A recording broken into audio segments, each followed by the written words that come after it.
নমস্কার সবাইকে। আজকের আলোচ্য বিষয় মানব মুক্তির মন্ত্র প্রাউড। আমরা জানি সভ্যতার উষাকাল থেকেই মানুষ অজানাকে জানতে ও অচেনাকে চিনতে চেয়েছে। সভ্যতা শুরু হয়েছিল প্রায় 15,000 বছর আগে ঋগ্বেদের সময় থেকে।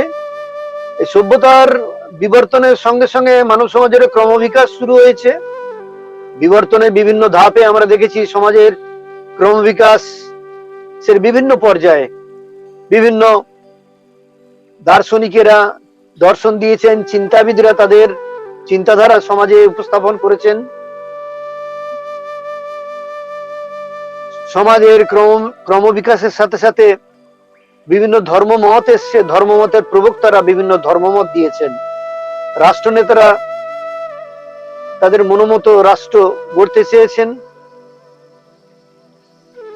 এই যে সমাজের বিকাশে এদের প্রত্যেকেরই অবদান কিছু না কিছু অবশ্যই আছে, কিন্তু একটা পূর্ণাঙ্গ জীবনাদর্শের অভাবে আজও পর্যন্ত, একটা সামগ্রিক দৃষ্টিভঙ্গির অভাবে আজও পর্যন্ত এক পূর্ণাঙ্গ জীবনাদর্শ বা জীবন দর্শন আমরা পাইনি। এই প্রাউড দর্শন এবং তার যে মূল ভিত্তিভূমি যে আনন্দমার্গ দর্শন, তার আসার আগে পূর্ণাঙ্গ জীবনাদর্শ পৃথিবীর বুকে আসেনি।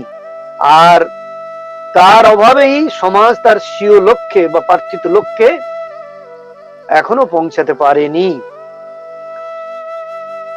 বিংশ শতাব্দীর শ্রেষ্ঠ মহান দার্শনিক ও যুগপুরুষ শ্রী প্রহদ রঞ্জন সরকার লাঞ্ছিত, বঞ্চিত, নিপীড়িত মানুষের চোখের জল মোছাতে সর্বপ্রকার দুর্নীতি ও শোষণ মুক্ত এক আদর্শ নতুন পৃথিবী গড়ার লক্ষ্যে মানব সমাজকে উপহার তিনি দিলেন প্রাউড, প্রগতিশীল উপযোগ তত্ত্ব। আমরা এই প্রাউডের প্রাসঙ্গিকতা বুঝতে গেলে আমাদের একটু এর প্রাসঙ্গিকতা বা ঐতিহাসিক প্রেক্ষাপটের দিকে ফিরে তাকাতে হবে। কেন প্রাউড? প্রাউড দর্শন আসার আগে আমরা একটু পিছিয়ে যাই অষ্টাদশ শতাব্দী। পৃথিবীতে মূলত আমরা জানি অর্থনীতির ইতিহাস পর্যালোচনা করলে মূলত দুটো তত্ত্ব এসছে। আমি বিস্তৃত হতে যাচ্ছি না। অ্যাডাম স্মিথের পুঁজিবাদ এবং পরবর্তীকালে তার ত্রুটি দিকে এলো কার্ল মার্কসের মার্ক্সবাদ। এই যে অ্যাডাম স্মিথ, এই যে আধুনিক ধনতন্ত্রের স্রষ্টা অ্যাডাম স্মিথ, তার সেই যুগের যুগ পরিবেশ তাকে অভিভূত করে তুলেছিল। তিনি ছিলেন একজন সেই অষ্টাদশ শতাব্দীর অর্থনীতিবিদ। সেই সময় আমরা দেখি পশ্চিমী ইউরোপে যে সমস্ত দার্শনিক, চিন্তাবিদ, লেখকরা যেমন ডেকর্তে, রুশো, লক, ভলতেয়ার প্রমুখ, এরা প্রচার করেছিলেন প্রাকৃতিক নিয়ম তত্ত্বের। সরকারি নিয়ম কানুনে গড়া যে পজিটিভ অর্ডার, সেই সময় তার পরিবর্তে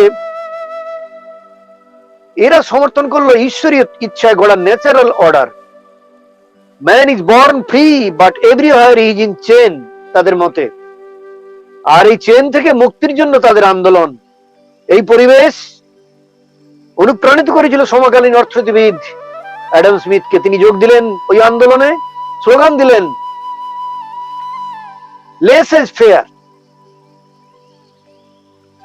অর্থাৎ অবাধ স্বাধীনতা।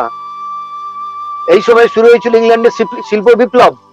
কৃষি ও শিল্প বিজ্ঞানের প্রয়োগে অভূতপূর্ব উন্নতির সম্ভাবনা জেগেছিল ইংল্যান্ডে।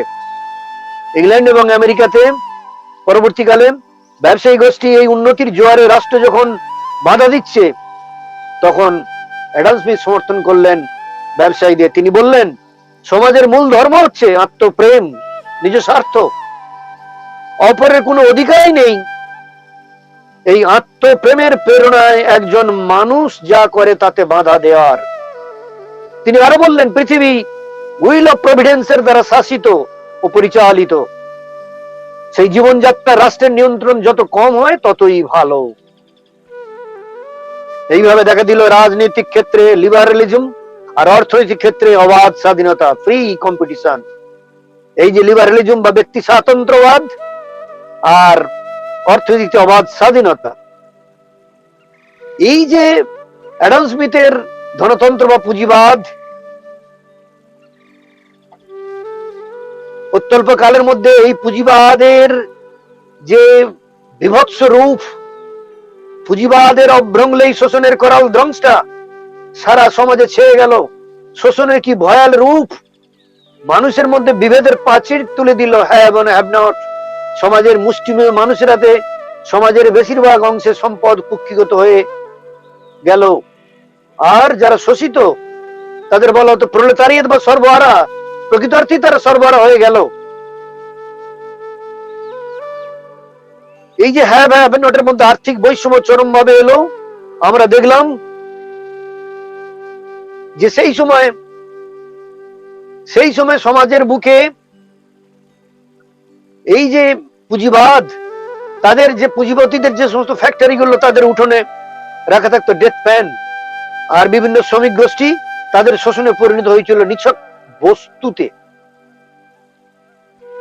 কাজ করতে করতে যে সমস্ত শ্রমিক শিশুরা প্রচন্ড অত্যাচারিত এবং কষ্ট পেয়ে মারা যেত অসুস্থ অবস্থায়, তাদের ছুঁড়ে ফেলে দেওয়া হতো ডেড বডি গুলো ওই ডেথ প্যানের মধ্যে। এই জন্য ঠিক কুকুর শিয়ালের মতো মানুষের জীবনের একমাত্র লক্ষ্য হয়ে দাঁড়িয়েছিল প্রফিট মেকিং, ক্যাপিটালিস্টিক সিস্টেম, মুনাফা মুনাফা মুনাফা, money money money, money is better than honey, সর্বে গুণা কাঞ্চন আশ্রয়ন্তী। স্পেনের প্রচলিত প্রবাহের মতে God says take what you want from the world but pay for it. মানুষ হয়ে উঠেছিল চরম ব্যক্তি কেন্দ্রিক, দয়া মমতা প্রভৃতি গুণাবলীকে সেই পুঁজিপতিরা বিসর্জন দিয়েছিল। তারা হয়ে গিয়েছিল নির্মম, পাষাণ। টাকা রোজগারের জন্য সমস্ত দয়া মায়া মমতা, মানুষের সুকুমার গুণগুলোকে তারা বিসর্জন দিয়েছিল। জীবনের লক্ষ্যই শুধু হয়ে দাঁড়িয়েছিল যেন তেন প্রকারে ধন উপার্জন করা। এই স্বার্থবাদীদের চাপে অবস্থা হয়েছিল ঠিক ক্ষুধার্ত পশুর মতো। দার্শনিক, চিন্তাবিদ, লেখক, ম্যাথামেটিশিয়ান কার্লাইল, টমাস কার্লাইল সে যুগের বর্ণনায় লিখেছিলেন, দি hungry sheep look up and are not fed, they are free only to sleep under a bridge। এই অবস্থার ভয়াবহতা সহ্য করতে না পেরে ধীরে ধীরে গড়ে উঠেছিল ট্রেড ইউনিয়নিজম। পাহাড়ের আড়ালে রাতের আঁধারে কুড়ে ঘরে বসে শ্রমিক দল শুরু করেছিল মুক্তির পথের সন্ধান, এই শোষণ থেকে মুক্তির পথের সন্ধান। সাথে সাথে বিভিন্ন সমাজতান্ত্রিক লেখক ধনতন্ত্রের বিরুদ্ধে করেছিল পরিকল্পনা। অন্যদিকে জার্মানিতে তখন চলেছিল তুমুল রাজনৈতিক আন্দোলন। এরিক রোল, চিন্তাবিদ ও দার্শনিক এরিক রোল, তিনি বলেছিলেন, the young intellectuals with whom Marx came in contact debated the problem of political emancipation, republicanism, constitutional democracy, freedom of thought, and praise were the isms of the day। এমন একটি যুগে curl মার্ক্সের আবির্ভাব হয়েছিল। তার আবেগে ঘন মন স্বাভাবিক কারণে অভিভূত হয়ে পড়েছিল এই শোষণের ক্রন্দন ধ্বনিতে, প্রলেতারির তথা সর্বহারাদের আকাশ বাতাস বিদীর্ণ করা এই হাহাকার আর ক্রন্দনে। তাই প্রলেতারিদের মুক্তির জন্য তার প্রাণ কেঁদে উঠেছিল মহামতি কার্ল মার্ক্স। তাই তিনি কি করলেন, তার অনলস অধ্যবসায়ে তিনি আবিষ্কার করলেন ধনতন্ত্রের মারণাস্ত্র, যার নাম কমিউনিজম তত্ত্ব, দাস ক্যাপিটাল তার তত্ত্বের নাম। তিনি তৈরি করলেন নতুন সমাজের ধাঁচ, তিনি সমর্থন করলেন কালেকটিভিজম, ঘোষণা করলেন individual is an abstract, class is the reality. তিনি এ অনুভব করলেন প্রলেতারিদের মুক্তির জন্য চাই বিপ্লব, তার জন্য চাই শ্রমিকদের জাগরণ। তাই সমস্ত থিওরিটিকে তিনি শোষিতদের মনে আবেগ, উদ্দীপনা, বিশ্বাস উৎপাদন করার কাজে তৈরি করলেন। তাই আমরা মার্ক্সিজমকে একটা সেন্টিমেন্ট রূপে, তথাকথিত মার্ক্সবাদীদের তাই আমরা অতীতে দেখেছি এত বেশি তাই তারা ডগম্যাটিক ও ইমোশনাল। একজনের আবেশ ও আবেগ জন্ম দিয়েছিল ধনতন্ত্রের, আর একজন সৃষ্টি করলো সমাজতন্ত্রের। একজন সমর্থন করেছিল ধনিক গোষ্ঠীকে, অপরজন শ্রমিকদের। একজন বললেন ব্যক্তি স্বাধীনতাই সব, আর একজন বললেন সমষ্টির স্বার্থে দেশটিকে বলি দিতে হবে। ফলে দেখা দিল দুই চরম মতবাদের মাঝখান থেকে মানুষে হয়ে উঠলো, প্রাণ হয়ে উঠলো অতিষ্ঠ। কারণ মানুষের সমাজ বলতো তো কি শুধু ধনী আর কি বলবো সর্বহারা বোঝায় না। সমাজ হলো সকলের সমন্বয়। এককে ছেড়ে অপরের মঙ্গল চাইলে তাতে সামগ্রিক বিকাশ কখনো সম্ভব নয়। তাই ক্যাপিটালিজমের মানুষ যেমন শান্তির অভাবে ব্যাকুল, আমরা পরবর্তীকালে ক্যাপিটালিজমের ত্রুটি দিকে যে কমিউনিজম এলো, কমিউনিজমের মানুষও কালক্রমে দেখলো তারাও সুখের অভাবে লাঞ্ছিত। সেই কমিউনিজম তত্ত্বের বাস্তব প্রয়োগ আমরা দেখলাম কি, কমিউনিজম যে মার্ক্স সৃষ্টি করেছিল কমিউনিজম, আমরা দেখলাম 1917 সালের 6 জুন, 1917 সালের 8 মার্চ যে বলশেভিক বিপ্লবের সূচনা হয়েছিল দিদেন রাশিয়াতে, এবং এর মাধ্যমে রাশিয়া 1923 সালের 16 জুন জার সাম্রাজ্যের অবসান হলো। হয়ে কি হলো না, বলশেভিক বিপ্লবের সূচনা হয়। আর এর মাধ্যমে রাশিয়ায় এই বলশেভিক বিপ্লব, এর মাধ্যমে এই বিপ্লবকে বলা হয় বলশেভিক রেভলিউশন। এই বলশেভিক রেভলিউশনের মাধ্যমে জারের সাম্রাজ্যের পতন হয় এবং পৃথিবীর ইতিহাসে প্রথম বলশেভিক কমিউনিস্ট পার্টি ক্ষমতা দখল করলো, তাদের সরকার প্রতিষ্ঠিত হলো। এবং কালক্রমে বাল্টিক, ককেশান এবং ইউরেশিয়ান দেশগুলো, এই সমস্ত দেশগুলো মিলে তৈরি হয়েছিল একটা বিশাল রাষ্ট্র, নাম হলো Soviet union, union Soviet socialist Republic. কিন্তু হায়, পরবর্তীকালে আমরা কি দেখলাম, যে পুঁজিবাদ রূপী বাঘের হামলা থেকে বাঁচার জন্য সাধারণ মানুষ একদিন মাছবাদকে আঁকড়ে ধরেছিল, ডাঙার বাঘ থেকে বাঁচার জন্য জলে ঝাঁপ দিয়েছিল। অত্যল্পকালের মধ্যে তারা আবিষ্কার করলো মাছবাদ আর কিছু নয়, আসলে সেটা একটা কুমির। হ্যাঁ, তাদের কাছে জলের কুমির হয়ে দেখা দিল সেই মাছবাদ। পুঁজিবাদ মানুষকে শোষণ করে ভিখারিতে পরিণত করেছিল। আর কমিউনিজম অত্যল্পকালের মধ্যে কি করলো, সেই ভিখারির কাছ থেকে মানবতাটুকু কেড়ে নিয়ে তাকে একটা উদর উপস্থ সর্বস্ব এক পশুতে পরিণত করলো। তাই তো রবীন্দ্রনাথ রাশিয়ার চিঠিতে ঠিকই বলেছিলেন, জারের আমলে সমষ্টির প্রতি ব্যষ্টির উপেক্ষা ক্রমশই বেড়ে উঠেছিল বলে সমষ্টির দোহাই দিয়ে আজ ব্যষ্টিকে বলি দেবার আত্মঘাতী প্রস্তাব উঠেছে। তীরে আগ্নেয়গিরি উৎপাত বাঁধিয়েছে বলে সমুদ্রকে একমাত্র বন্ধু বলে এই ঘোষণা। তীরহীন সমুদ্রের রীতিমতো পরিচয় যখন পাওয়া যাবে, তখন কুলে উঠবার জন্য আঁকুপাকু করতে হবে। সেই বেষ্টি বর্জিত সমষ্টির অবাস্তবতা কখনই মানুষ চিরদিন সইবে না। রবীন্দ্রনাথের ভাষায়, পুঁজিবাদে বেষ্টির অবাধ স্বাধীনতা যেমন মানুষকে সর্বগ্রাসী শোষকে পরিণত করেছিল, আবার সমষ্টির নাম করে বেষ্টিকে সর্বক্ষেত্রে অবদমিত করে রাখা হয়েছিল বলে কমিউনিজম ব্যর্থ হয়ে গেল। ইতিহাসে রাস্তা করে স্থান লাভ করলো কমিউনিজম। কমিউনিজমের হলো অকাল মৃত্যু। কমিউনিজমের অকাল মৃত্যুর পর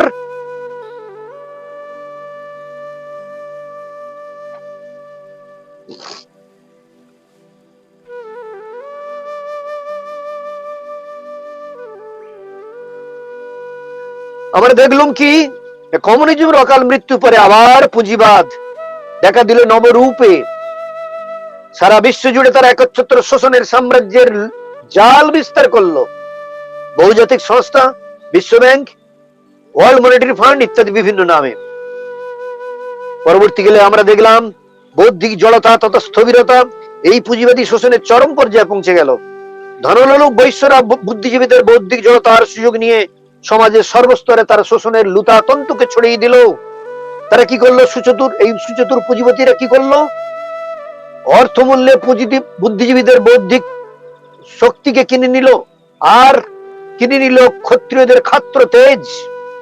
এই তাদের সাহায্যে শোষণকে তারা প্রায় আজকে শিল্পের পর্যায়ে নিয়ে গেছে, যার ফলে সাধারণ মানুষ থেকে শুরু করে তথাকথিত শিক্ষিত মানুষেরা বুঝতেই পারছে না চলা বসা ওঠা খবরের কাগজ পড়া, বইপত্র পড়া, খাওয়া দাওয়া, পোশাক পরিধান করা, সিনেমা নাটক দেখা, সিরিয়াল দেখা, প্রত্যেকটা ক্ষেত্রেই তারা শোষিত হচ্ছে। প্রত্যেকটা ক্ষেত্রেই তারা শোষিত হচ্ছে। মানুষের অবচেতন মনে পুঁজিপতিরা তাদের হাঁড়ি হেসেলে ঢুকিয়ে দিয়েছে এই শোষণের লুতাতন্তু বা জাল। মানুষ সেই শোষণের জালে বা অক্টোপাসে আষ্টে পিষ্টে বাঁধা পড়ে গেছে বর্তমানে। এ কোন ভোগের গড্ডালিকা স্রোতে মানুষ ভেসে চলেছে এই পুঁজিবাদী ব্যবস্থায়। প্রভাত সঙ্গীতের রচয়িত সুরকার শ্রী প্রভাত রঞ্জন সরকার, তিনি তার প্রভাত সঙ্গীতের মাধ্যমে মানুষকে বললেন, মানুষ মানুষ হারায়ে হুঁশ, কোথায় চলেছ তুমি। ধনলোক বৈশ্যদের এই যে নির্মমতা, নির্মম শোষণের ফলে গোটা সমাজ দেহটায় পচন ধরে দুর্গন্ধ ছড়াচ্ছে। সমাজ কথার অর্থ হলো সমানম এই যতে ইতি ইত্যর্থে সমাজ, অর্থাৎ দ্য স্পিরিট অফ ইউনিটি।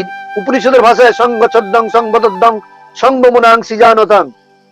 আমরা সবাই মিলে একসাথে চলবো, সবাই মিলে এক মনের ভাব প্রকাশ করব। এই সমাজের যে সম্পদ সবাই মিলে যৌথ পরিবারের সদস্যদের মতো সবাই মিলে একসাথে মিলেমিশে ভোগ করব। ছোটবেলায় আমরা পড়েছিলাম, একেলারে লয়ে বিব্রত রহিতে আসে নাই কি হবনি পরে, সকলের তরে সকলে আমরা, প্রত্যেকে আমরা পরের তরে। উপনিষদের এই মন্ত্র বা এই কবিতার যে পংক্তি, তার যে মর্মার্থ আজকে ধ্বংস হয়ে গেছে, নষ্ট হয়ে গেছে। আমরা কেউ একসাথে চলছি না। এই অবস্থায় সমাজটা একটা বহুতল অট্টালিকার সঙ্গে তুলনা করা যেতে পারে। একটা বহুতল অট্টালিকা দাঁড়িয়ে থাকে তার শক্তপোক্ত বিভিন্ন স্তম্ভের সাহায্যে, স্তম্ভের উপর। এই স্তম্ভগুলো যদি দুর্বল বা ক্ষয় রোগগ্রস্ত হয়ে যায়, তাহলে যে কোনো সময় বহুতল বাড়িটা হুড়ুমুড়িয়ে ভেঙে পড়তে পারে। ঠিক তেমনি আজকের এই সমাজ দেহের রূপ অট্টালিকার ভিতটা দুর্বল হয়ে গেছে। আজকের অর্থনীতি, রাজনীতি, সংস্কৃতি, শিল্প, সাহিত্য, চারুকলা, ভাস্কর্য, সংস্কৃতি থেকে আরম্ভ করে এমনকি তথাকথিত ধর্মতত্ত্ব সমাজের সর্বস্তরে ঘুণে ধরে গেছে। তাই আর প্যাচিং করে জোড়াতালি দিয়ে এই বহুতল অট্টালিকা সমাজ দেহের বহুতল অট্টালিকাকে আর খাড়া রাখা যাবে না। তাই তো প্রাউড প্রবক্তা বললেন, এই ঘুণ ধরা সমাজের কাঠামোটাকে উপড়ে ভেঙে পড়ার আগে উপড়ে ডাস্টবিনে ফেলতে হবে, পরিবর্তে প্রতিষ্ঠা করতে হবে নতুন ভাবে সমাজের ভিত সহ নতুন ইমারত। আর সেই লক্ষ্যেই তিনি মানব সমাজ যখন পূর্ব দিগন্ত এবং পূর্ব দেশ, কি বলবো, আমাদের প্রাচ্য এবং পাশ্চাত্য জগৎ যখন উভয়ই, প্রাচ্যের কোটি কোটি ক্ষুধাতুর মানুষের হাহাকার আর পাশ্চাত্যের মুক্তিগামী মানুষ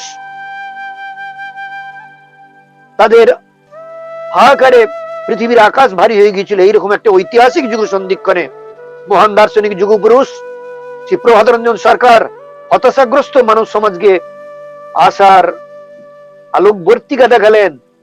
উপনিষদের বাণী স্মরণ করে দিয়ে বললেন, শৃণ্বন্তু বিশ্বে অমৃতস্য পুত্রা। হে মানুষ, তোমরা অমৃতের পুত্র কন্যা, হতাশ হয়েও না। মানব সমাজকে তিনি উপহার দিলেন তার যুগান্তকারী প্রাউড দর্শন বা প্রগতিশীল উপযোগ তত্ত্ব।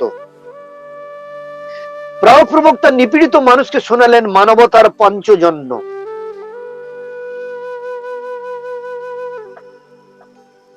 তাদের উপহার দিলেন সামাজিক অর্থনৈতিক দর্শন প্রাউড।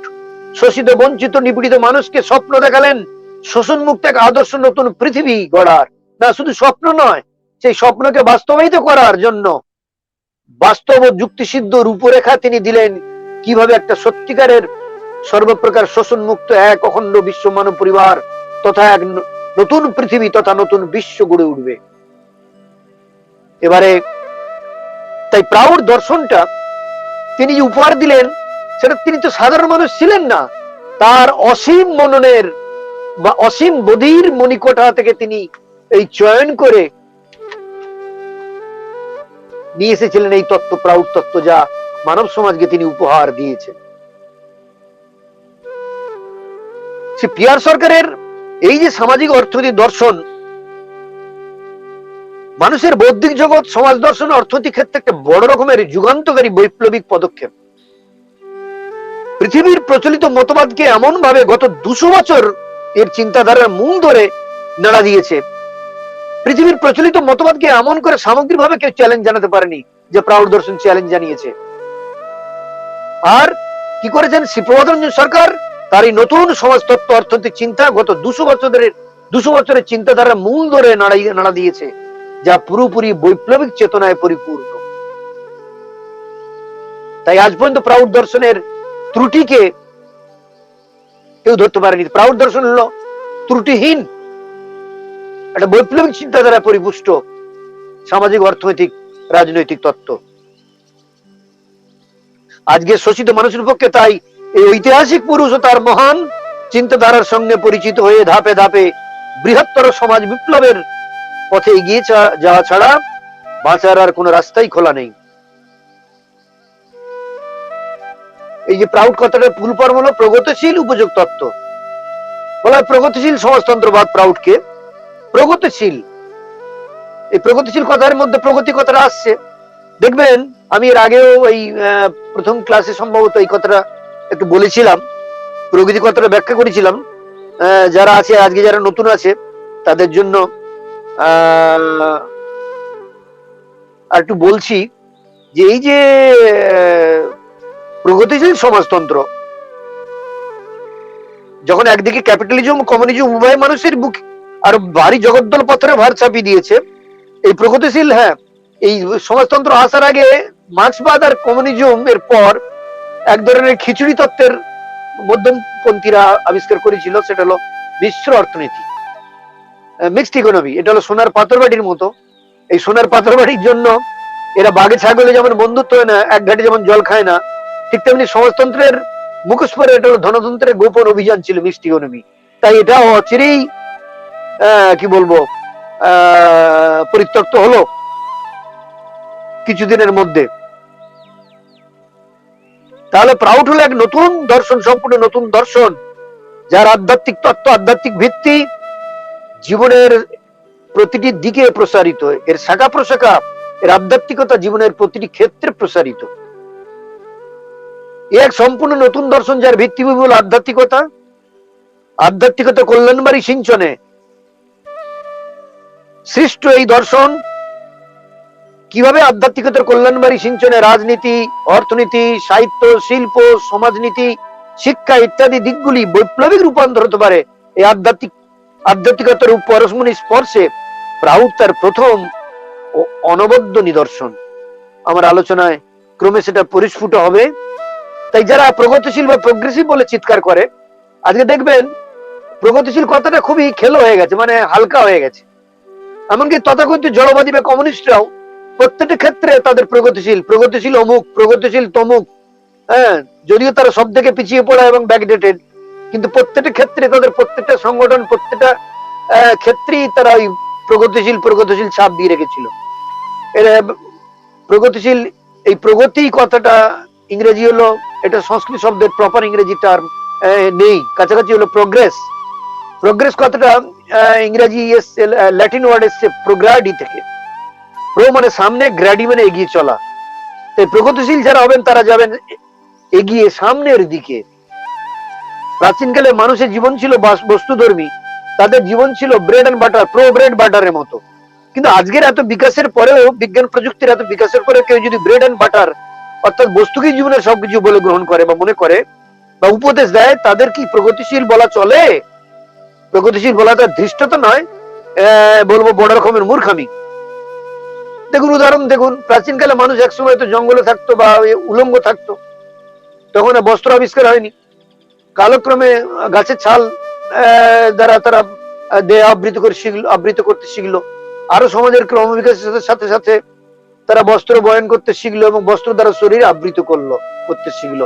এইভাবেই আধুনিক যুগে আমরা পোশাক আশাক পেয়েছি এবং আধুনিক যুগে আমরা এগিয়ে চলেছি। আজকের এই সভ্য যুগে, আধুনিক যুগে, 21 শতাব্দীতে রকেট যুগে যদি ব্যক্তি স্বাতন্ত্রতার নামে, আধুনিকতার নামে, স্বাধীনতার নামে যদি কেউ আধুনিকতার নামে যদি পোশাক এমন কেউ পরে সমাজে রাস্তায় খোলা জায়গায় বের হয়, অর্ধনগ্ন বা অর্ধলঙ্গ পোশাক বা উত্তেজক ছোট পোশাক, তার দ্বারা কি সভ্যতার মাপকাঠি নিরূপিত হচ্ছে? আমরা কি এই এই যারা করছে এইসব পোশাক পরছে তার দ্বারা কি সমাজের প্রগতির দিকে, আধুনিকতার দিকে এগিয়ে যাচ্ছে? না আবার সেই উল্লঙ্গ সভ্যতার দিকে, তাকে সভ্যতা ছিল না, সেই আদিম যুগে হ্যাঁ যখন মানুষ উল্লঙ্গ থাকতো সেই দিকে এগিয়ে যাচ্ছে, পশুত্বর দিকে এগিয়ে যাচ্ছে? এটা কি প্রগতি? এর নাম কি আধুনিকতা? চিন্তাবিদ মানুষ বিচার করবেন। যাই হোক, তাহলে প্রগতিশীল, সত্যিকারের প্রাউটের মতে প্রগতি কথাটা কি? তার আগে বলি, আজকের প্রগতিশীল শব্দটুকু দিয়ে পাসিফিক আচরণের উপর একটা বার্নিশ লাগানোর অপচেষ্টা চলছে। প্রগতির প্রকৃত স্পিরিট আমরা কেউ অনুসরণ করছি না। এখানে প্রগতি সম্বন্ধে বলা হচ্ছেন, প্রাউড প্রবক্তা বলেছেন, প্রকৃষ্ট গতি ইত্যর্থ প্রগতি, অর্থাৎ গতিটা যখন স্থূল থেকে সূক্ষ্মের দিকে, পরম সত্তার দিকে, সেটাই প্রকৃত অর্থে প্রগতি। এই জাগতিক ক্ষেত্রে আমরা যেটা প্রগতি বলি সেটা প্রকৃত অর্থে প্রগতি নয়, সেটা অগ্রগতি হতে পারে, অ্যাডভান্সমেন্ট তার ইংরেজি। প্রগতি হলো স্থূল থেকে সূক্ষ্মত্বের দিকে যে গতি। প্রাউটের মতো প্রগতি হলো অনন্তের দিকে এগিয়ে যাওয়া ছন্দায়িত গতিতে। কিন্তু যেহেতু অনন্তে পৌঁছতে হলে আপেক্ষিক জগতের পথ চিরে চিরে এগোতে হয়, তাই যারা প্রগতিশীল হবেন তারা স্থান, কাল, পাত্র এই তিনটে আপেক্ষিক সত্তার সঙ্গে সামঞ্জস্য বিধান করে তারা এগিয়ে চলবেন অনন্তের দিকে।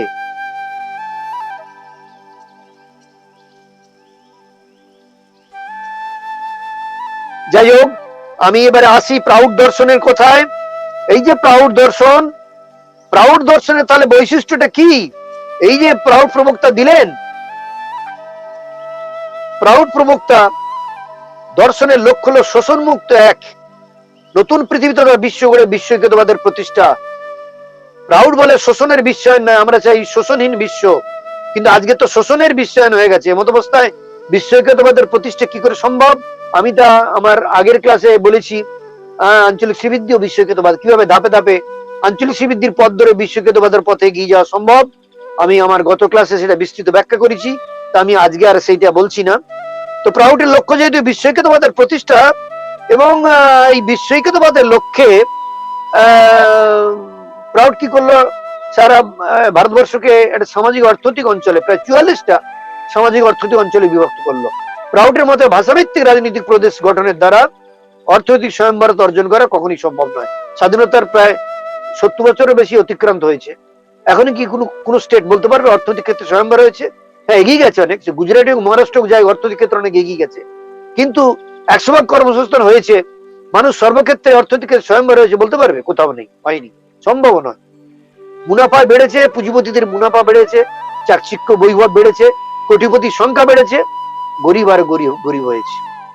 তাই তো প্রাউটের একটা জনপ্রিয় স্লোগান, পুঁজিবাদী ভাতে মারে আতে মারে কমিউনিস্ট, তাই তোমরা প্রাউটিস্ট। যাই হোক, তো এই যে প্রাউড সারা ভারতবর্ষকে 44টা সামাজিক অর্থনৈতিক অঞ্চল ভাগ করেছে নির্দিষ্ট কিছু শর্ত বা উপাদানের ভিত্তিতে, সেটা আমি আগের ক্লাসে ব্যাখ্যা করছি। ক্রাইটেরিয়া আছে এই সামাজিক অর্থনৈতিক অঞ্চলগুলো গঠনের ক্ষেত্রে 5টা উপাদান প্রয়োজন, সেটা আমি আগের ক্লাসে ব্যাখ্যা করেছি, তাই আমি আর সেই ব্যাখ্যায় যাচ্ছি না। এবারে প্রাউড দর্শন কেন, প্রাউড মানব মুক্তির মন্ত্র কোন বিশেষতার কারণে? হ্যাঁ, আমি একটু আগেই বললাম প্রাউড দর্শনের ভিত্তিভূমি হলো আধ্যাত্মিকতা। এইটা হলো প্রাউড দর্শনের প্রথম বৈশিষ্ট্য। প্রচলিত মার্ক্সবাদ পুরোপুরি জড়বাদী, আর তথাকথিত ধনতন্ত্র নিজেকে ঈশ্বরকে মানে বললেও নিজের স্বার্থের জন্য তারা সব পন্থে অনুসরণ করে। তাই প্র্যাকটিক্যালি তারাও ওই জড়বাদ মানে শোষণের চরম পর্যায়ে এমন মানুষকে জড় হিসেবে দেখেছে, জড় হিসেবেই তারা মানুষকে শোষণ করে ছিবড়েতে পরিণত করেছে। এই তারাও জড়বাদী, ঈশ্বরের উপাসক, তারাও ঈশ্বরের উপাসনা সেটাও করে স্বার্থের জন্য, তাদের মুনাফা অর্জনের জন্য।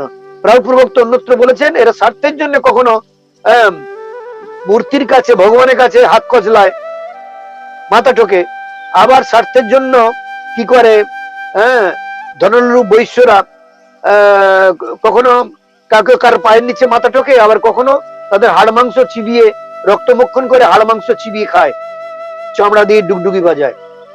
তাই এই বৈশ্যদের শোষণের লীলা কথাটা অ্যাকচুয়ালি এখানে প্রযুক্ত নয়, শোষণের চাতুরি, ছল চাতুরি বোঝা ভার। তার আধ্যাত্মিকতার ভিত্তি, এখানে আধ্যাত্মিকতা মানে হলো মন্দির মসজিদ বা গির্জা যাওয়া নয়, নয় গঙ্গা স্নান কিংবা কারো চরণামৃত সেবন। আধ্যাত্মিকতা মানে নয় তীর্থ ভ্রমণ। প্রাউড প্রবক্তা প্রকৃত আধ্যাত্মিক প্রকৃত আধ্যাত্মিকতাকে যুক্তি ও মনোবৈজ্ঞানিক দৃষ্টিকোণ থেকে ব্যাখ্যা করেছেন। আধ্যাত্মিকতা হচ্ছে আত্মানুশীলনের, আধ্যাত্মিকতা হচ্ছে যেখানে মানুষকে লোকায়ত জগতে, লোকোত্তর জগতে সীমা থেকে অসীমে পৌঁছে দেয়, সেই পৌঁছানোর রাস্তা বাতলায়। আরো সোজা ভাষা হচ্ছে আধ্যাত্মিকতা আত্মানুশীলনের বিজ্ঞান ভিত্তিক পদ্ধতি। এই আধ্যাত্মিক অনুশীলন আর এটা হলো আত্মজ্ঞান অর্জনের বিজ্ঞান ভিত্তিক পদ্ধতি, যা মানুষকে সীমা থেকে সীমার সমস্ত বন্ধন ছিন্ন করে অসীমের গান শোনায়, শেষ পর্যন্ত অসীমে মিলেমিশে যেতে প্রেরণা প্রেষণা যোগায়, পথ দেখায়। এটাই হলো আধ্যাত্মিকতা। প্রাউডের মধ্যে মানব জীবন ত্রিভৌমিক বা ত্রিস্তরীয়। তাই কোনো মানুষের জীবনকে আদর্শ মানুষ হিসেবে গড়ে তুলতে গেলে জীবনের তিনটে দিক, হিউম্যান লাইফ ইজ ট্রাইফেরিয়াস, জীবনের তিনটে দিক, জাগতিক, মানসিক, আত্মিক। একটা মানুষের জীবনকে আদর্শ তথা পূর্ণাঙ্গ জীবন হিসেবে গড়ে তুলতে গেলে তার জীবনের এই তিনটে দিকেই পরিপূর্ণ সামঞ্জস্য পূর্ণ বিকাশের মাধ্যমে গড়ে তুলতে হবে। মানুষের চেতনার সার্বিক বিকাশ ঘটাতে হবে এই পরিপূর্ণ সামঞ্জস্যের মধ্য দিয়ে। সেজন্য প্রয়োজন নিষ্ঠা সহ আধ্যাত্মিক অনুশীলনের, যোগ তন্ত্রভিত্তিক আধ্যাত্মিক অনুশীলন, যা প্রাউড প্রবক্তা দিয়েছেন এই যুগের সর্বশ্রেষ্ঠ সাধন পদ্ধতি। এভাবেই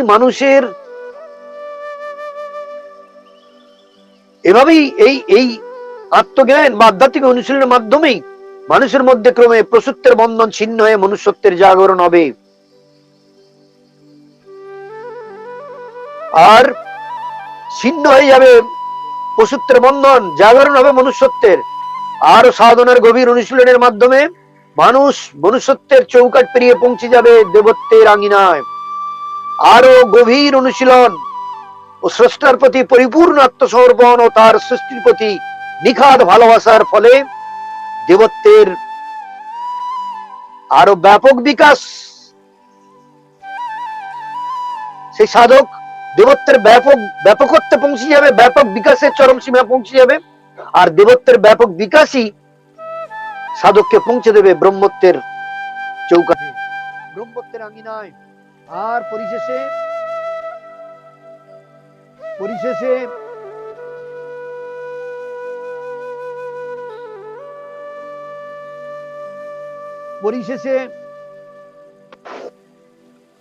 মানুষ যা জীবনের পরম লক্ষ্য অর্জন করে, ব্রহ্মত্ব, যা মানুষের জীবনের চরম লক্ষ্য।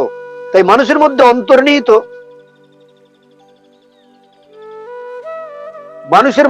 অন্তর্নিহিত মাফ করবেন, একটু ওই কেউ কল করেছিল, একটু বিরত হয়ে গেছে। মানুষের মধ্যে অন্তর্নিহিত সদ্গুণগুলির বিকাশ আধ্যাত্মিকতার ও পরশমণির পরশ ছাড়া কিছুতেই সম্ভব নয়। প্রচলিত অর্থনৈতিক তত্ত্বগুলো ব্যর্থ হওয়ার অন্যতম কারণ, ওই তত্ত্বগুলোর যারা ছিল ধারক ও বাহক, তাদের জীবনে আধ্যাত্মিকতার লেশমাত্র ছিল না। প্রকৃতপক্ষে তারা আধ্যাত্মিকতা কি সেটাই জানতো না। প্রকৃত আধ্যাত্মিকতা না থাকার ফলে কি ব্যষ্টি জীবন ও সমাজ জীবনে ব্যষ্টি জীবনে খাঁটি মানুষ তৈরি হয়নি। আর সমাজ জীবনে খাঁটি আদর্শ মানুষের নেতৃত্বের অভাব অতীতেও ছিল, আজও আছে। তাই সমাজের সার্বিক অবক্ষয়ের চুলচেরা বিশ্লেষণ করলে আমরা দেখতে পাই মূলত দুটো জিনিসের অভাবে সমাজ বা বর্তমান সমাজের এই অধোগতি। কি সেই দুটো দিক? একটা হলো পূর্ণাঙ্গ জীবন আদর্শের অভাব, 2 নম্বর হলো সৎ ও নীতিবাদী আদর্শ নেতৃত্ব। বলা বাহুল্য, এই প্রাউড দর্শন এবং তার আধ্যাত্মিক চিন্তা আসার আগে পৃথিবীর বুকে পূর্ণাঙ্গ জীবন দর্শন আসেনি। তাই প্রাউড দর্শন হলো যুগের দাবি, প্রাউড দর্শন হলো সর্বরোগের মকরধ্বজ। সমাজের যা কিছু সমস্যা আসুক না কেন, এই প্রাউড দর্শন যদি তার উপরে প্রয়োগ করা হয়, প্রাউড প্রবক্তার ভাষায় কবি কল্পনার পরশমণি যেমন যে কোনো ধাতুকে ধাতুতে ঠেকানো হোক না কেন তা সোনায় পরিণত করে দেয়। ঠিক তেমনি প্রাউড দর্শন যে কোনো জাগতিক সমস্যার আসুক না কেন সমাজের প্রাউড দর্শনের বাস্তবায়নে তার যথোপযুক্ত সমাধান এনে দেয়।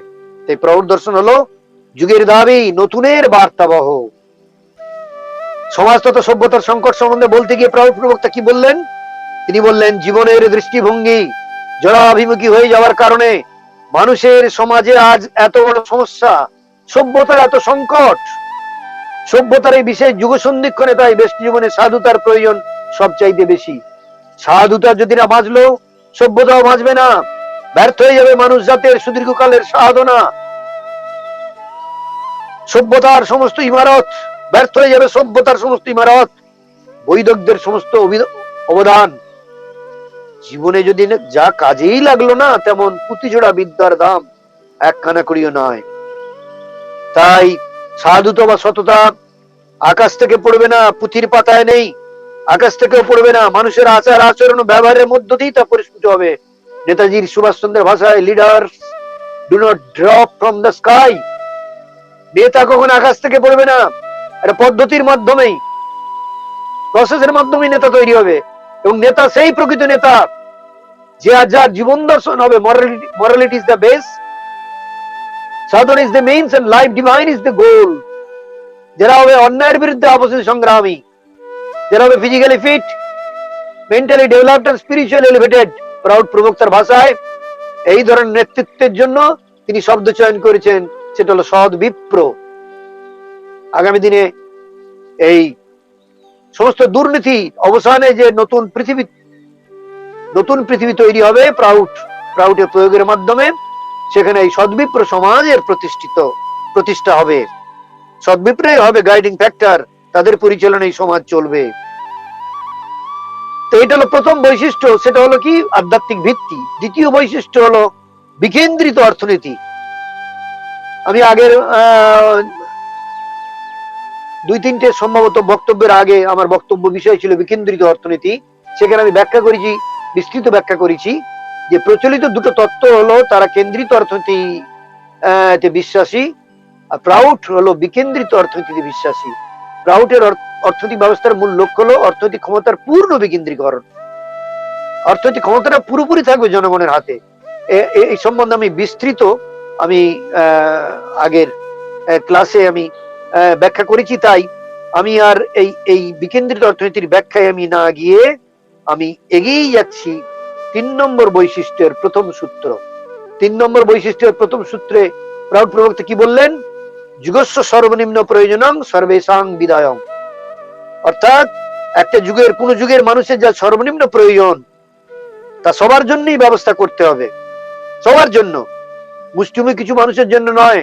গণতান্ত্রিক ব্যবস্থার মতো প্রতিটি মানুষকে সমাজের বুকে সুস্থভাবে বেঁচে থাকতে গেলে ন্যূনতম 5টি জিনিসের প্রয়োজন। ন্যূনতম অন্ন, বস্ত্র, বাসস্থান, শিক্ষা, চিকিৎসা।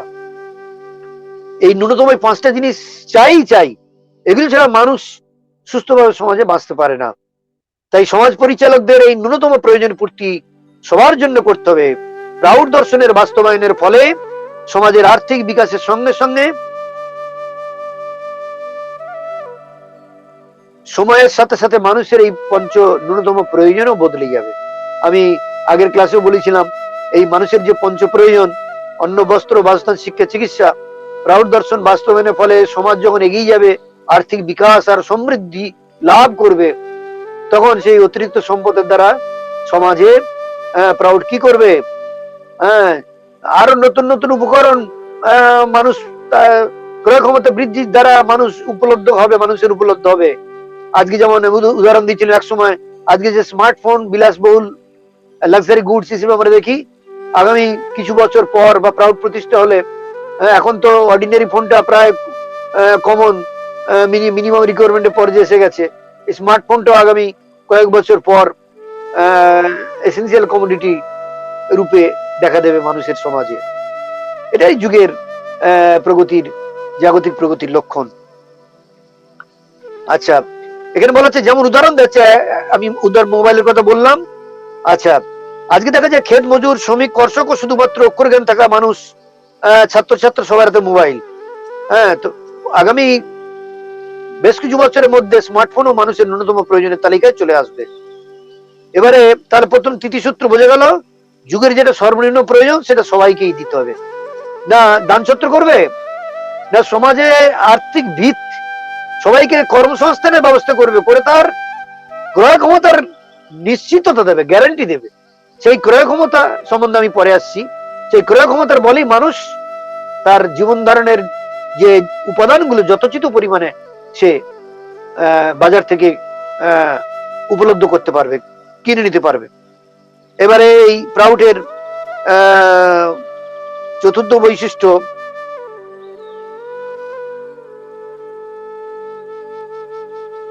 বলা হচ্ছে কি, এই সিরিজের তৃতীয় বৈশিষ্ট্যের প্রথম সূত্র আর দ্বিতীয় সূত্র হলো কি না, অতিরিক্তং প্রদাতব্যং গুণানুপাতেন।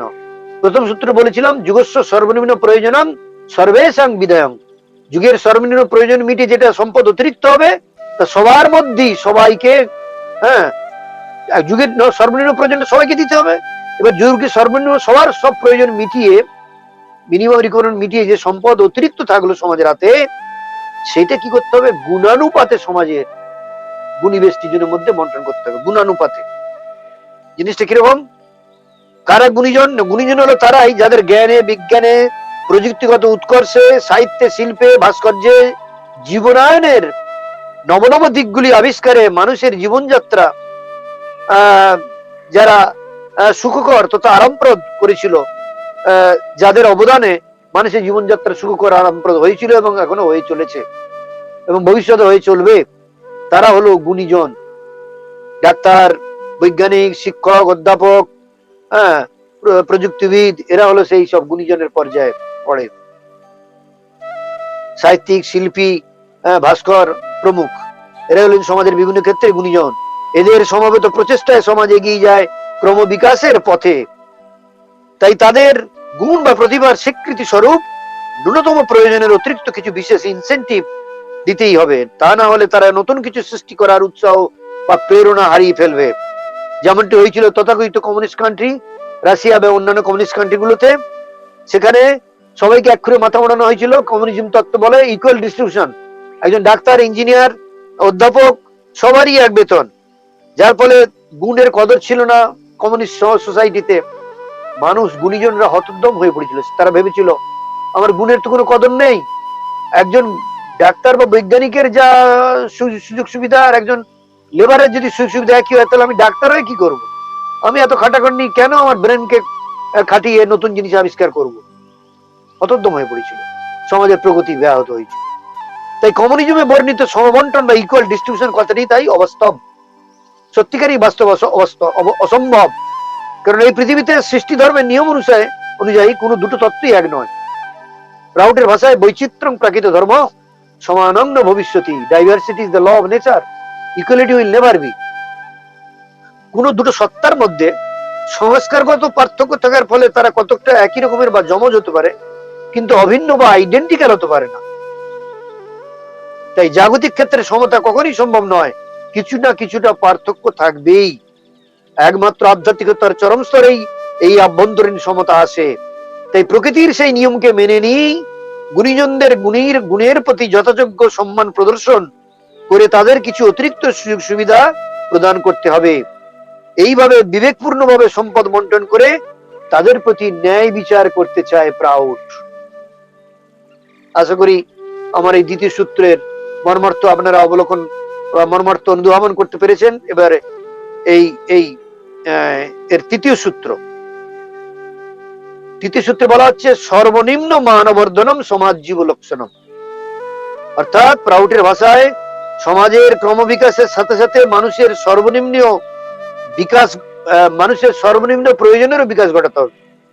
যখন সমাজ যেমন যেমন জাগতিক ক্ষেত্রে উন্নয়ন হচ্ছে, বিজ্ঞান প্রযুক্তির কল্যাণে নতুন নতুন আবিষ্কার করে বস্তুর উপযোগ নেওয়া হচ্ছে, সমাজ এগিয়ে চলেছে অগ্রগতির দিকে, ঠিক তেমনি যুগের ক্রমবিকাশের সাথে সাথে মানুষের সর্বনিম্ন প্রয়োজনেরও বিকাশ ঘটাতে হবে। যেমন সমাজের ন্যূনতম প্রয়োজন মেটানোর পর অতিরিক্ত যে সম্পদ থাকে সেখান থেকে যদি সাধারণ মানুষের জন্য সমাজ তার ক্রয় ক্ষমতার ব্যবস্থা দ্বারা একটা করে মোটরসাইকেল কিনতে পারে, তাহলে সেক্ষেত্রে গুণীজনদের ব্যবস্থা করতে হবে অবশ্যই নিউ এজ টেকনোলজির মোটর গাড়ি বা হেলিকপ্টার ব্যবস্থা করতে হবে।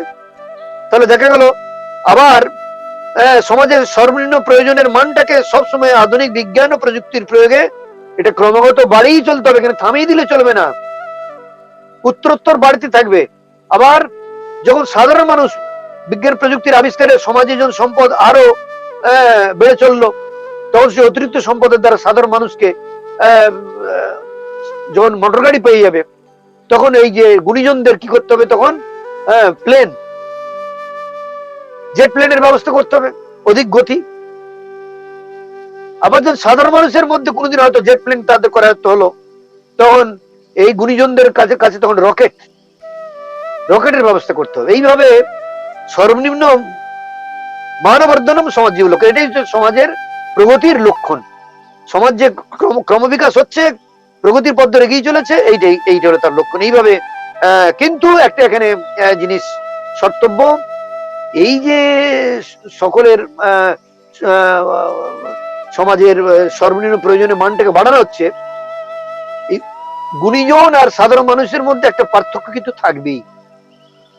সবাইকে ওই এক করে মাথা মোড়ানো হবে না, তাহলে তো ইনসেন্টিভ পাবে না। সাধারণ মানুষের যে সর্বনিম্ন প্রয়োজন আর গুণীজনদের প্রয়োজনের মধ্যে একটা পার্থক্য থাকবে, এবং সেটা হবে ন্যূনতম।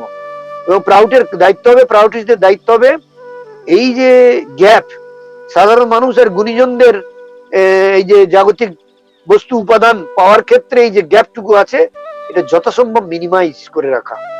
এই গ্যাপটা বাড়তে দেওয়া মোটেই উচিত হবে না, গ্যাপটা বাড়বেই না, এই গ্যাপটা মিনিমাম থাকবে সব সময়, এবং তার জন্য অন্তহীন প্রচেষ্টা চালিয়ে যাবে প্রাউটিস্টরা। এবার চতুর্থ বৈশিষ্ট্য, আমি একটা বৈশিষ্ট্যের তিনটে সূত্র বললাম, তৃতীয় বৈশিষ্ট্যের তিনটে সূত্র। এবারে চতুর্থ বৈশিষ্ট্য, সেটা হলো মানুষের ন্যূনতম প্রয়োজন পূর্তি ও ক্রয় ক্ষমতার গ্যারান্টি নিশ্চিততা। মানুষের ন্যূনতম প্রয়োজন পূর্তি ও ক্রয় ক্ষমতার গ্যারান্টি বা নিশ্চিততা। এখানে উল্লেখ্য, প্রাউড প্রবক্তা মাথাপিছু আয়ের কথা কিন্তু বলেনি, মাথাপিছু আয়ের গ্যারান্টির কথা বলেন। তিনি বলেছেন ক্রয় ক্ষমতার গ্যারান্টি বা নিশ্চিততার কথা। নিশ্চয়তা শব্দটা ব্যাকরণগত বিচারে ভুল, প্রাউড প্রবক্তার ব্যাকরণ তত্ত্ব অনুযায়ী হবে নিশ্চিততা কারেক্ট ওয়ার্ড। যে পুঁজিবাদী অর্থব্যবস্থা কেবল মাসিক আয় বৃদ্ধির কথাই বলা হয়। ওই যে জিডিপি আজকে পত্রপত্রিকা সবসময় দেখি যে একটা জিডিপির দ্বারা, গ্রস ডোমেস্টিক প্রোডাক্ট বা জিডিপি এত % বাড়লো, তার দ্বারা একটা সমাজের মাথাপিছু আয়ের ক্রয় ক্ষমতার সূচক কোন হিসাব পাওয়া যায় না। এটা একটা গোলমেলে মানুষকে ধোকা দেওয়ার পরিকল্পনা। তাই প্রাউড প্রবক্তা বলছে মানুষের উন্নতির সূচক হলো ক্রয় ক্ষমতা তার কতটা বাড়লো। ধরা যাক একজন মানুষের মাসিক আয় 8,000 টাকা থেকে বেড়ে 10,000 টাকা হলো, কিন্তু বাজার দর লাগাম ছাড়া তত অগ্নিমূল্য হওয়ার কারণে আজ যেমন পেট্রোল লিটার প্রতি 100 টাকা ছাড়িয়েছে, আরো জিনিসপত্রের দাম অগ্নিমূল্য, ভোজ্য তেলের দাম অগ্নিমূল্য, সমস্ত জিনিসের দাম অগ্নিমূল্য হয়ে গেছে। সাধারণ মানুষ তাদের সংসার সামলাতে ত্রাহি ত্রাহি রব উঠে যাচ্ছে। এরকম একটা অবস্থায়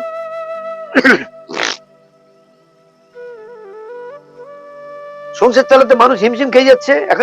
এখানেই পুঁজিবাদী অর্থনৈতিক ব্যবস্থার সঙ্গে প্রাউটের পার্থক্য। প্রাউটের অর্থনৈতিক ব্যবস্থায় পুঁজিবাদী অর্থনৈতিক ব্যবস্থা কি করছে, মানুষের মাইনে বাড়িয়ে দিচ্ছে মাঝে মধ্যে, আর মাইনে যদি 2,000 টাকা বাড়ায়, মার্কেটের মূল্য, মার্কেটের দাম, প্রাইস রেট তার 10 গুণ বেড়ে যাচ্ছে। তাই মানুষ ওই বর্ধিত মাইনের আনন্দে কিছুক্ষণ নেচেছিল, আবার সেই টাকা নিয়ে যখন বাজারে জিনিসপত্র কেনাকাটা করতে গিয়ে মাথায় হাত। আগের কম টাকা যাও ম্যানেজ হচ্ছিল, এখন বেশি টাকা পেয়েও দৈনন্দিন নিত্য প্রয়োজনীয় জিনিসপত্র ব্যবস্থা হচ্ছে না। এই হচ্ছে পুঁজিবাদী ব্যবস্থার কি বলবো দাদা। এখানেই পুঁজিবাদী অর্থনৈতিক ব্যবস্থার সঙ্গে প্রাউটের পার্থক্য। প্রাউড বলছে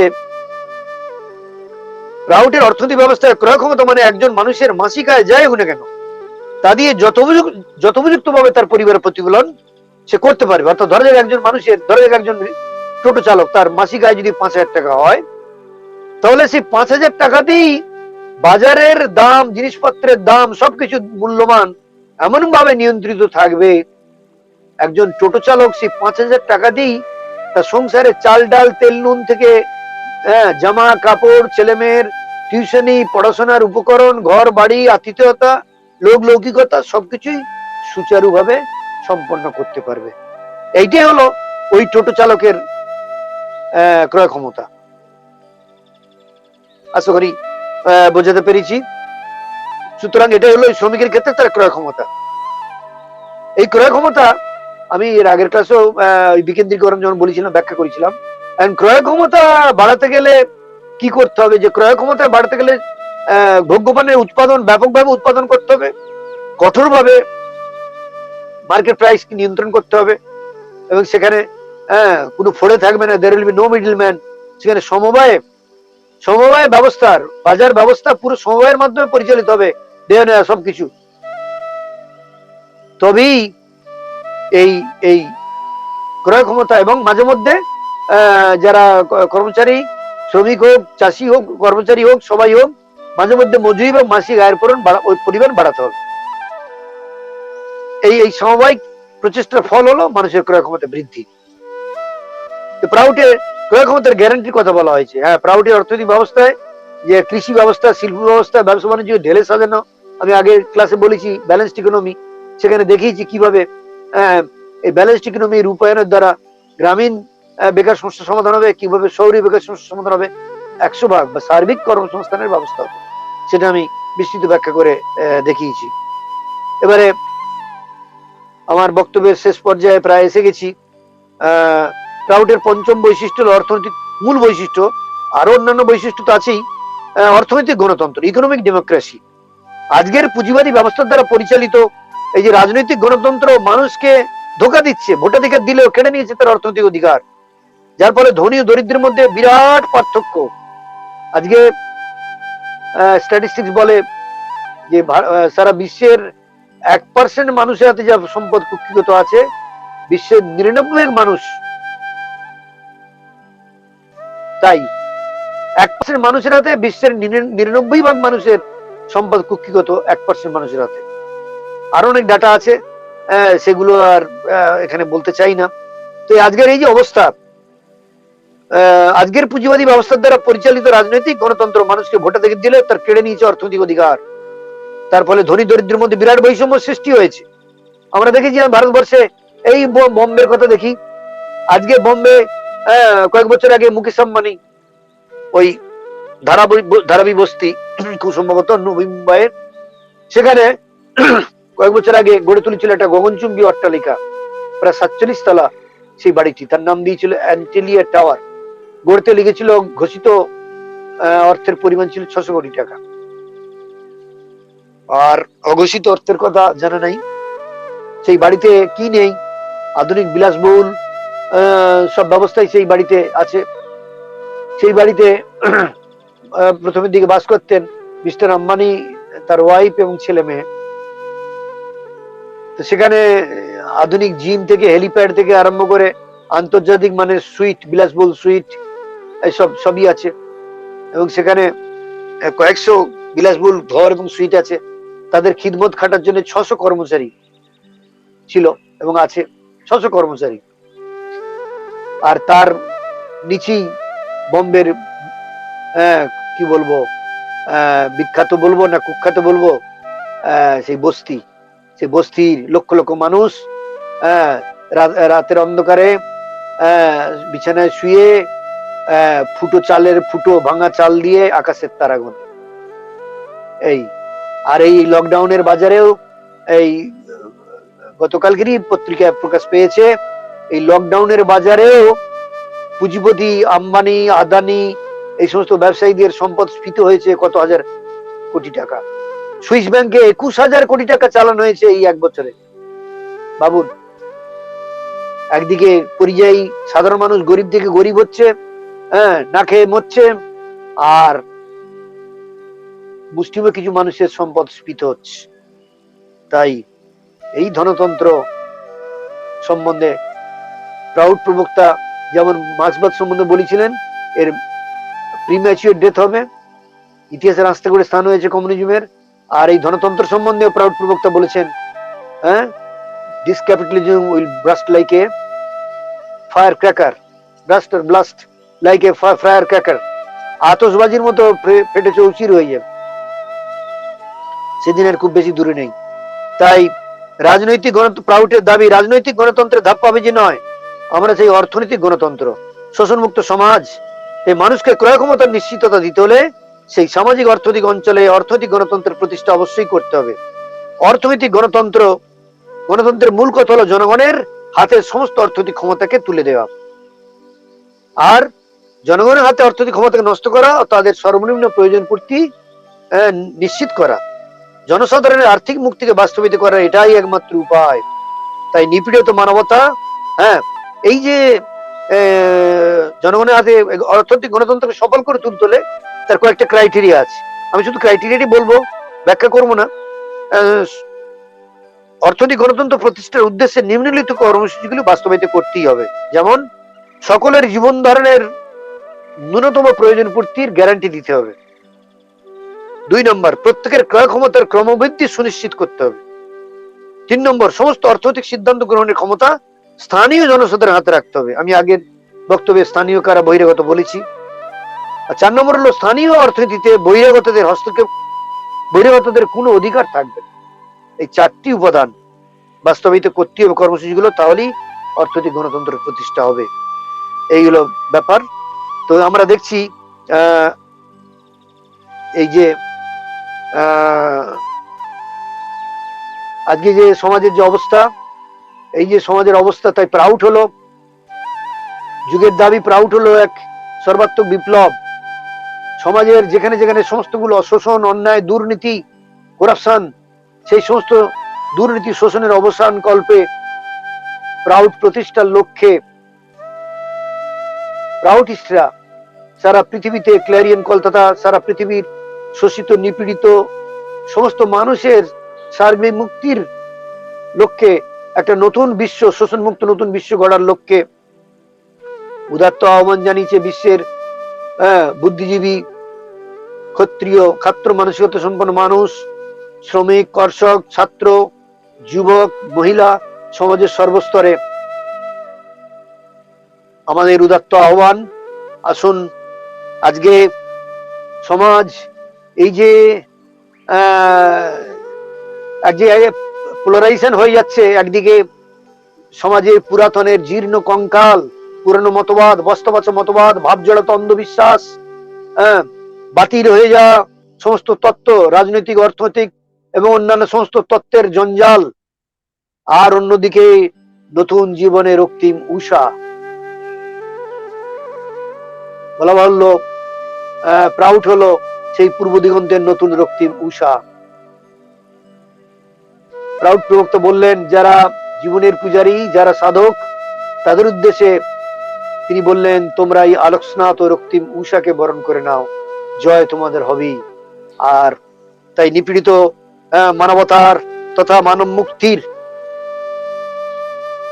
এই যে যজ্ঞে আপনাদের সবাইকে সামিল হওয়ার আহ্বান জানাচ্ছি। আর মানব সমাজ আজকে আমরা দেখছি ভাগ্যাকাশ, মানব সমাজের ভাগ্যাকাশ তমসাবৃত। এই তমসা হলো পুঁজিবাদ রূপ হাঙর, আর অস্তমিত হয়ে গেছে সেটা হলো ড্রাগন রূপ কমিউনিজম। এই দুটো তত্ত্বের দ্বারা মানব সমাজের ভাগ্যাকাশ তমসাবৃত হয়ে আছে। অমানিসার অন্তে পূর্ব দিগন্তে উদীয়মান রক্তিম উষার আলোকে আগামী দিনে সারা পৃথিবী আলোকিত হবে। আর সেই পূর্ব দিগন্তের উদীয়মান নতুন রক্তিম উষা হলো প্রাউড। তাই আসুন নতুন দিনের নতুন সূর্য, সেই প্রাউডকে আমরা আহ্বান জানাই, আর সবাইকে সেই প্রাউডের গানের মাধ্যমে আমরা সবাইকে এগিয়ে চলার গান গেয়ে সবাইকে উদাত্ত আহ্বান জানাই। সেই এগিয়ে চলার গানটা হলো কি, আজ এগিয়ে চলো সকল মানুষ ভাই, আমন্ত্রণ সবারে জানাই। তাই প্রাউড দর্শন হলো নিপীড়িত মানবতা তথা মানব মুক্তির সমস্ত রকমের শোষণ, অপশাসন, দুর্নীতি, হ্যাঁ, থেকে মানবকে মুক্ত করার তথা মানব মুক্তির মহামন্ত্র ও পথ হলো এই প্রাউড। সবাইকে আমি ধন্যবাদ, নমস্কার জানিয়ে আমার বক্তব্য শেষ করছি। এখন যাদের কোনো বক্তব্য বা